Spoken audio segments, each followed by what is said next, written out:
20 February 2021 mwana wa Bushiri Israela anadwala mwakayakaya. Bambo wake anapanga haya la ndege Phoenix Aviation kuti munyamule kupita ku Kenya. Anthu amene amapita ndi mwanayu panali wantchito Esther Bushiri komanso agogo wake Mrs. Ziyamba. Atafika pa airport kunabwera chigulu cha polisi ndi kulesa ndege kunyamuka. Anauza Mike Agwamba mwana ameneyu sakupita ku chipatala. Atawafunsa chifukwa chani, anafotokoza kuti Stephen Kayuni ndi amene walamula. Potero mwana uja anakhala kumaye kuno masiku 4. Anamulola kunyamuka kupita ku Kenya after 5 days. Atafika kumeneko anamwalira. Prophet Bushiri anafotokoza kuti Israela sakanamwalira akanamulola kupita ku chipatala. Stephen Kayuni anali Director of Public Prosecution Boma MCP. Anazuza anthu ochuluka. Daliso Kabambe, Joseph Mwanaveka anamangidwa pa nkhani zosadziwika. Leston Muli, Peter Mukito, Dadikira Muthalika anamangali ku Hanemu. Norman Chisale mukudziwa kale. APM anatsekera bank account. Pa 1 July 2022 Stephen Kayuni anatusa chikalata ndi wapasa polisi kuti apite ku Page House akamange Muthalika.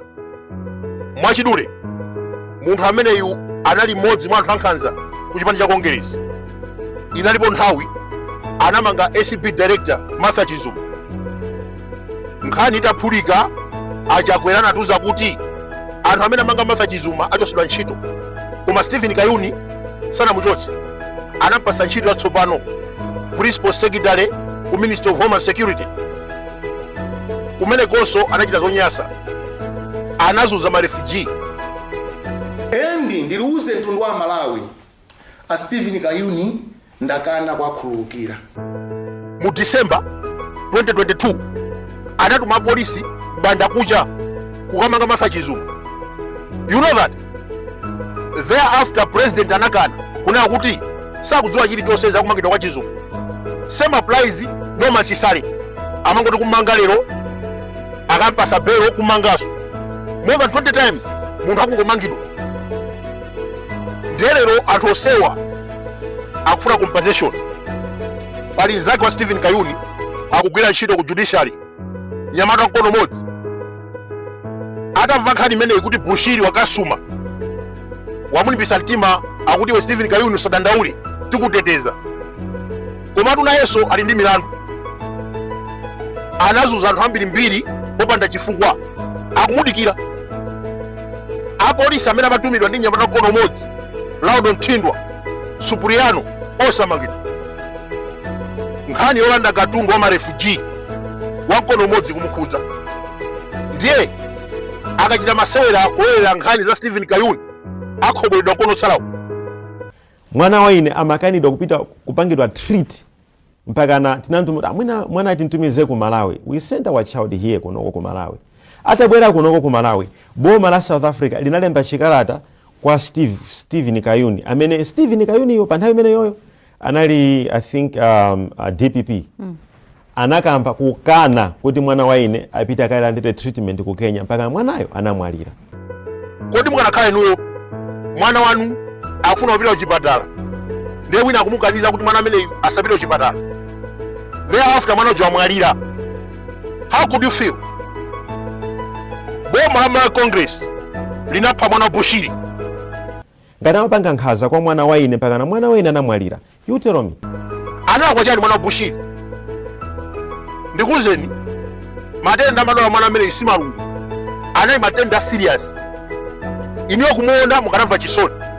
Koma Stephen Kayuni anatumiza asilikali 26 kupita kukalesa ndege kuti ndege isauluke just because Israela Bushiri akufuna kupita ku chipatala ku Kenya. Kodi mwana ameneyo amagwira ntchito bomu? Anabandala mazabomu? Anapha munthu?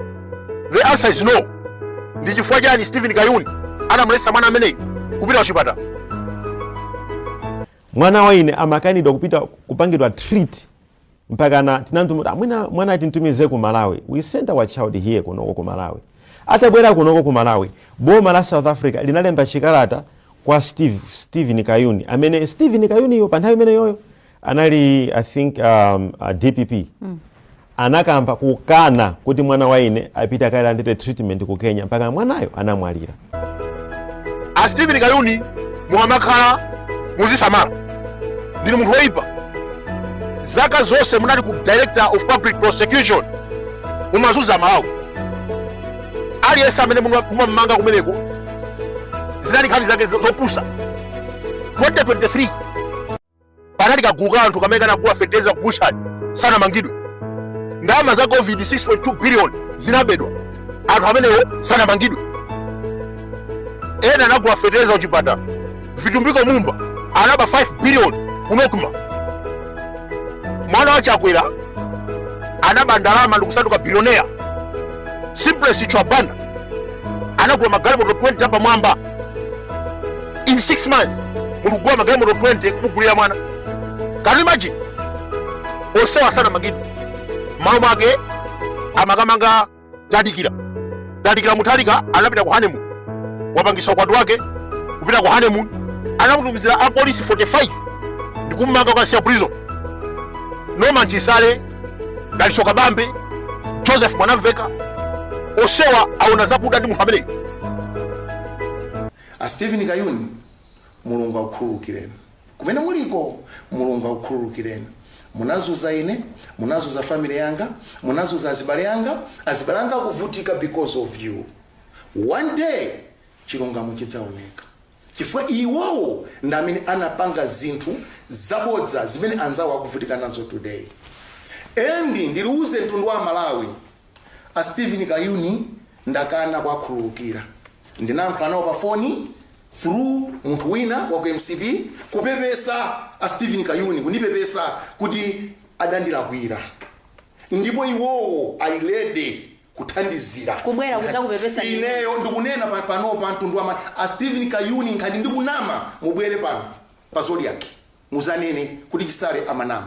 Do you have evidence of what you are saying? Yes, I have. Ndikuti. Are you aware? I repeat.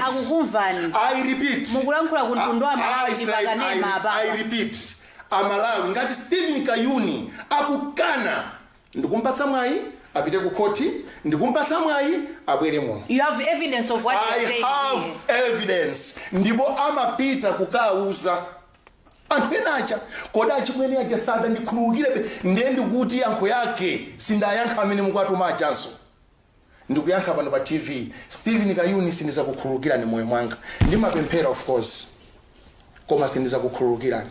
Munazuza family yanga, munazuza ana anga, kukuuzani kuti lipirani school fees za mwana ino ndikukana.